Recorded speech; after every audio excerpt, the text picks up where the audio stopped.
நாடு முழுவதும் தெரு நாய்களின் பிரச்சினையை முடிவுக்கு கொண்டுவர கடுமையான நடவடிக்கை எடுக்க வேண்டும் என உச்சநீதிமன்றம் உத்தரவிட்டுள்ளதற்கு தில்லி அரசு வரவேற்பு தெரிவித்துள்ளது. தலைநகர் தில்லி உட்பட நாட்டின் பல மாநிலங்களில் தெரு நாய்களின் பிரச்சினையால் பொதுமக்கள் பாதிக்கப்படுவது தொடர்கதையாகியுள்ளது.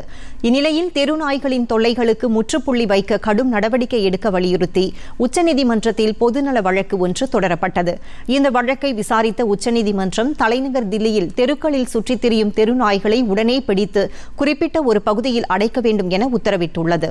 தெரு நாய்களுக்கு ஆதரவாக செயல்படும் நபர்கள் அல்லது குழுக்கள் மீது சட்ட ரீதியான நடவடிக்கை எடுக்க வேண்டும் என்றும் உச்சநீதிமன்றம் அறிவுறுத்தியுள்ளது. இது தொடர்பான நடவடிக்கைகளை 8 வாரங்களுக்குள் எடுக்க வேண்டும் என்றும் உச்சநீதிமன்றம் உத்தரவிட்டுள்ளது.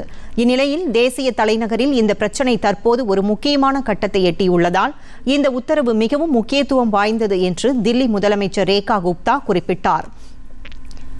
தில்லி மக்களுக்கு தகுதியான நிவாரணம் கிடைப்பதை உறுதி செய்வதற்காக விரிவான, நன்கு கட்டமைக்கப்பட்ட திட்டத்தின் மூலம் தனது அரசு இதை நிவர்த்தி செய்யும் என்று அவர் உறுதியளித்தார்.